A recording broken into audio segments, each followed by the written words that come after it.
একজন সাংবাদিক, উনি একজন বুদ্ধিজীবী, উনি দেশবাসীরে প্রতিদিন ঘন্টায় ঘন্টায় বুদ্ধি দেন।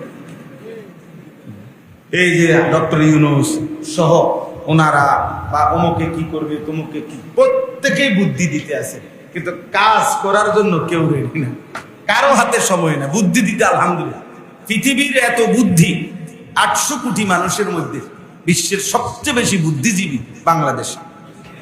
একেবারে খনি, ডাইরেক্ট খনি, বুদ্ধিজীবীর খনি। জেন দিয়ে আপনি লাড়া দিবেন, বাংলাদেশের যে কোনো জেলায় যে কোনো গ্রাম আপনি শুধু লাড়া দিয়ে চান, বুদ্ধি গড়গড়াইয়া পাইবেন। হ্যাঁ, এই পরিমাণ আজাইরা ফালতু বুদ্ধি ভরপুর। আর বুদ্ধির মেন হেড অফিস হলো চা দোকান।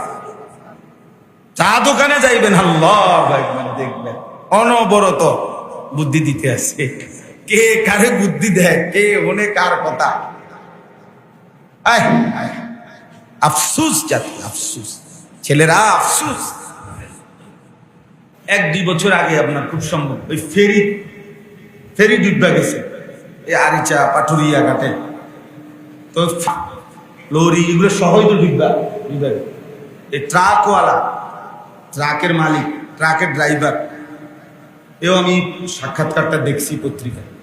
ওই বলছে, চিল্লায় কানতেছে আর বলতেছে, আমি এই আজকে 2 দিন যাবত কত হাজার মানুষ আসছে, সকলেই শুধু ছবি উঠাইতেছে, কিন্তু আমার ট্রাকটা যে ডুবে রয়েছে বা আমার এই ফেরিটা, এইটা উঠাইবার জন্য কোনো কার্যকর কোনো উদ্যোগ নাই, শুধু ছবি। শুধু চ্যানেলওয়ালাদের কাম হলো শুধু খবর প্রচার করতেছে। 232টা, শুধু আরো বেশি হইতে পারে, শুধু সরকার অনুমোদিত চ্যানেলে আছে। আর এগুলা তো এরা তো সবাই একটা একটা চ্যানেল। আমাদের নবী সাল্লাল্লাহু আলাইহি ওয়াসাল্লাম তিনি মক্কা থেকে মদিনায় হিজরত করেছেন যে বছর, ওই থেকে নিয়ে এখন পর্যন্ত হলো 1447 হিজরি। তাহলে 1447 বছর রানিং। বুঝিনি কথাটা? কত বছর? বদরের যুদ্ধ হইছে এর 1 বছর পরে, তো ধরেন 1446 বছর আগে, 1 বছর কমাইয়া ধরেন 1446 বছর আগে কি হয়েছে? বদরের যুদ্ধ হয়েছে। তো ওই সময় আবু জাহেল মারা গেছে এই বদরের যুদ্ধে। কেমন? তাইলে এখন বলেন, শুধু একটা হিসাব বলেন যে এই আবু জাহেল, এই বেঈমান, মাটির উপরে ছিল কতদিন, কবরে আছে আজকে কতদিন? হিসাবটা বলেন, বুঝছেন না হিসাব? তাহলে মাটির উপরে আসিল নাহলে 60 বছর ধরে নিলাম, নয়তো 70 বছর। তার বয়স কি 900 বছর আছিল? তার বয়স কি 600 বছর আছিল? 60-70 বছর। তাহলে মাটির উপরে তো সে ছিল 60-70 বছর, শুধু কবরেই আছে এখনো 1446 বছর। এবার কিয়ামত হবে কোন দিন কেউ জানে? আরো পার হইব কতদিন? এরপরে ইসরাফিল ফু দিলে আবার আরেকবার ফু দিতে মাঝখানে একটা ব্যবধান আছে। প্রথম ফু দিলে মাটির উপরে সব মাটির নিচে চলে যাবে, একেবারে মানুষ সহ সব। আরেকবার ফু দিলে সব কবর থেকে হাসরের মাঠে দাঁড়াবে। তো মুহাদ্দিসিনে কেরাম বলেন, ওলামায়ে কেরাম, কোন কোন বর্ণনা এটা যে ওই বেটা, এই মোবাইলটা লইয়া নামো, মোবাইলটা নামো, এমনি শুনো বেটা, ফালতু কথা। 24 ঘন্টা এই এক অসভ্য জিনিস নিয়ে জীবন শেষ, জীবনটাই বানায় ফেলছে। পাগল নেশা। কেন উঠায় ছবি, কি উঠায়? এই ইন্ডিয়া উঠায়, হেন্ডিয়া ডিলেট করে, ইন্ডিয়া উঠে, ইন্ডিয়া আবার মুখ চালায়। পাগলও উঠায়, ছাগলও উঠায়, গরু, হাঁস, মুরগি, কুকুর, বিড়াল, বেড়া, বেড়ি, জোয়ান, বুড়া, সাদা, কালা, চিকন, মোটা, জিডা ফাইডাল। এটা কি? পাগল, মাতাল। ছেলেবেলেদের চেহারা শুরু দেখলে মানে এগুলা কি ছবি উঠা, কিতা উঠাও, যেটা পাইবে এইটা, একের যেটা পাইবে। একটা লোক ফিসলা খাইয়া গেছে, সবাই 2000 মানুষ। যে দেখেন পৃথিবীবাসী, অত্যন্ত গুরুত্বপূর্ণ বিষয় আপনাদের জানা উচিত, একজন মানুষ ফিসলা খায় কিভাবে। এটা যদি আপনারা না জানেন, আগামীতে আপনারা কিভাবে ফিসলা খাইবেন বলেন। হ্যাঁ, এটাও তো শিকারের দরকার আপনারা। আফসুস, দুর্ভাগা একটা।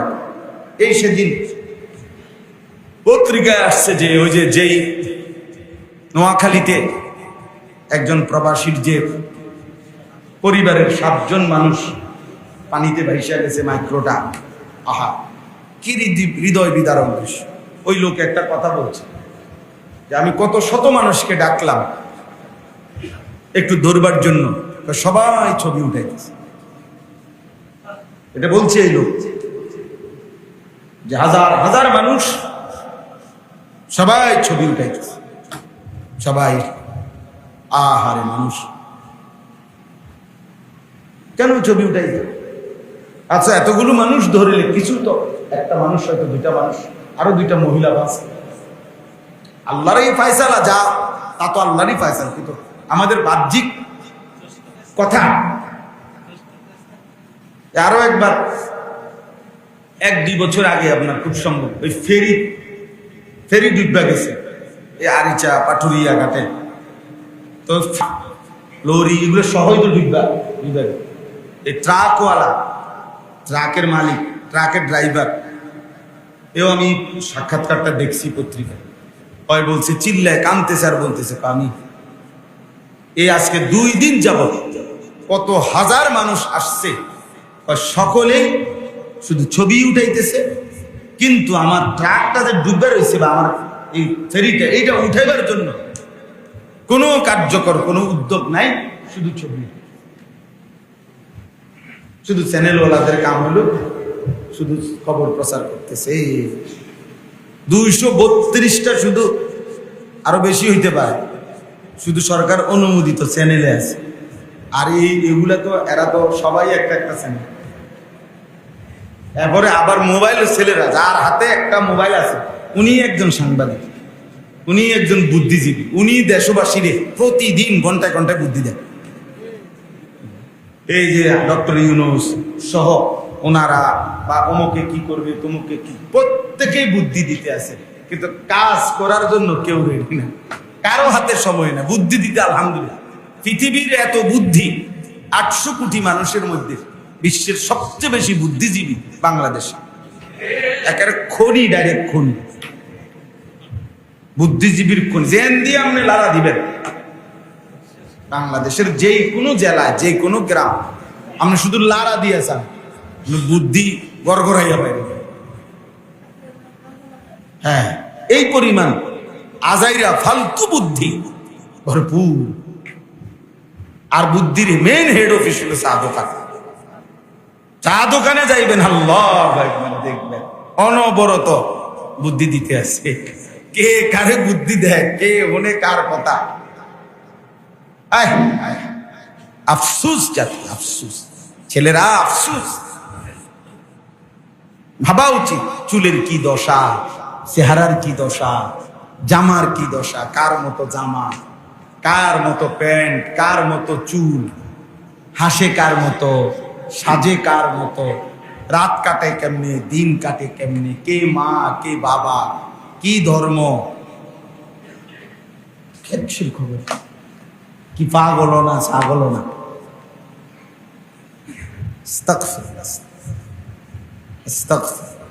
একেবারেই লাওয়ারিস, অনেক ছেলে পেলের চেহারা দেখলে বোঝা যায় চলাফেরা, মূলত তার কোনো অভিভাবক নেই,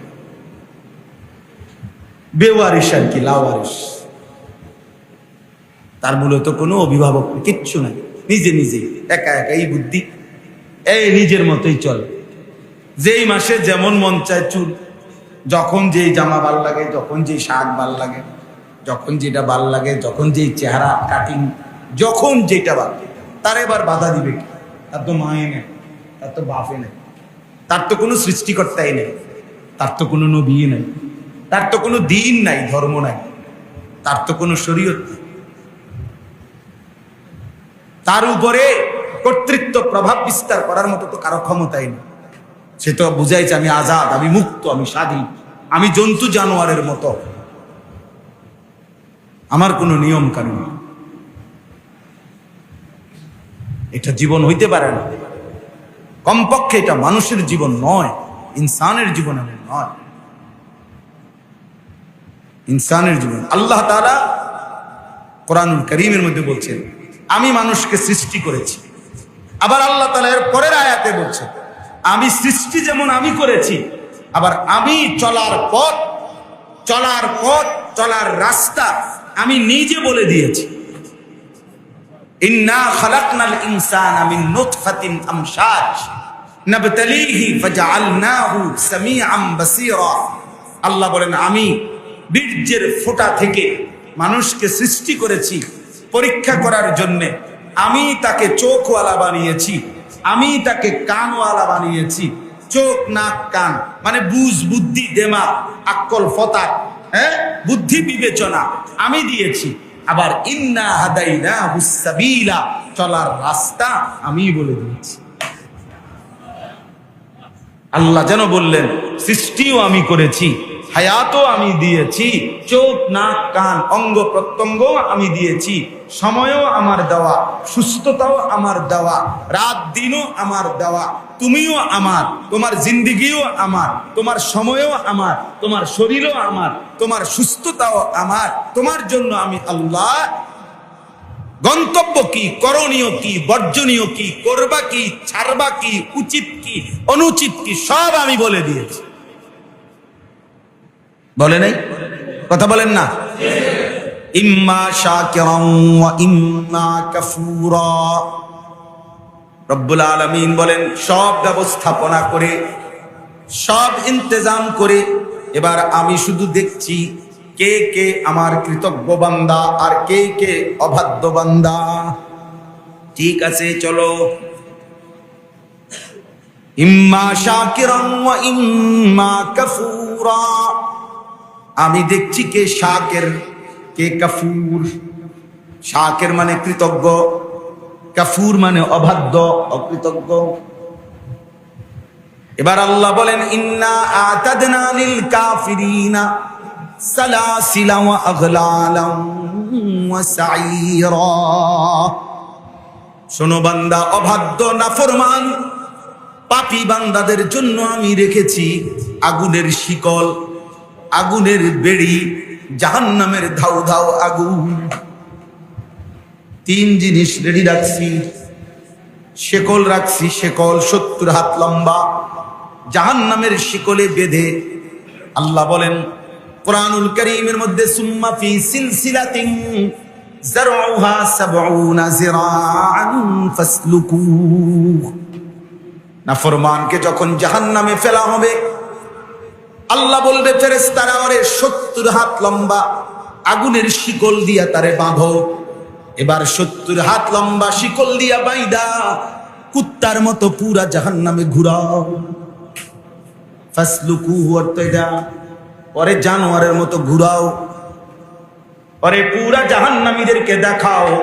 জাহান্নামীরা দেখো এই নাফরমান সুদখোর, এই নাফরমান ঘুষখোর, এই নাফরমান জেনাখোর, এই নাফরমান সারা রাত উলঙ্গ ছবি দেখত, এই জানোয়ার ভিন নারীর সাথে বেহায়াপনা করত।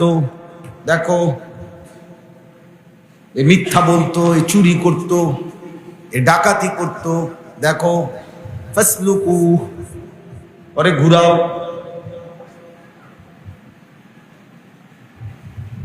হ্যাঁ, ইন্না জাআলনা ফি আনাকিহিম আগলালান ফাহিয়া ইলাল আযকাদি ফাহুম মুকমাহুন। কোথায় এটা? কোন সূরা? সূরা ইয়াসিনে না? শুরু দিয়ে না? ইন্না জাআলনা ফি আনাকিহিম আগলালান ফাহিয়া ইলাল আযকাদি ফাহুম মুকমাহুন। আল্লাহ বলেন এইভাবে এই দুইটা হাতের এই দুইটারে এখান দিয়ে ঠেলা দিলে আর এমনি বাঁধলে এইভাবে বেড়ি, জাহান্নামের বেড়ি দিয়ে আল্লাহ বলেন নাফরমান কিভাবে বাঁধো। আর লক্ষ কোটি বছরে বেঈমান একবারও চোখ নিচের দিকে নামাইতে পারে।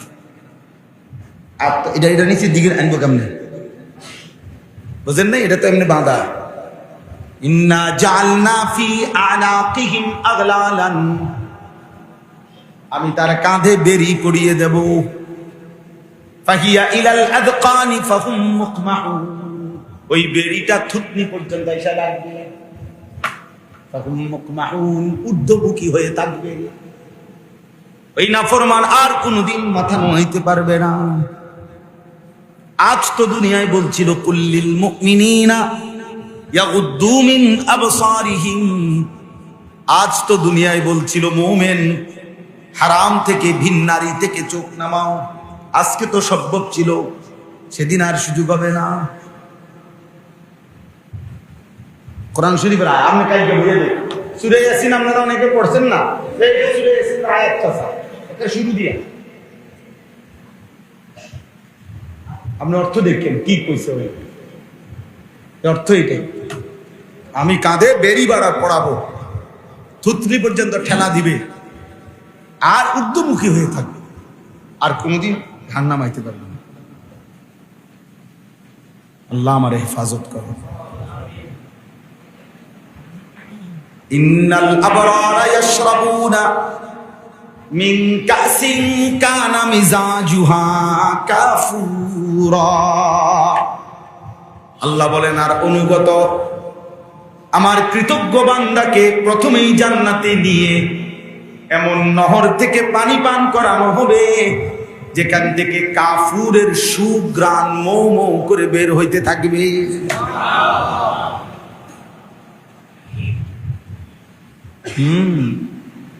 আইনান ইয়াশরাবু বিহাল মুকাররাবুন ওয়া ইউফাজ্জিরুনাহা তাফজীরা।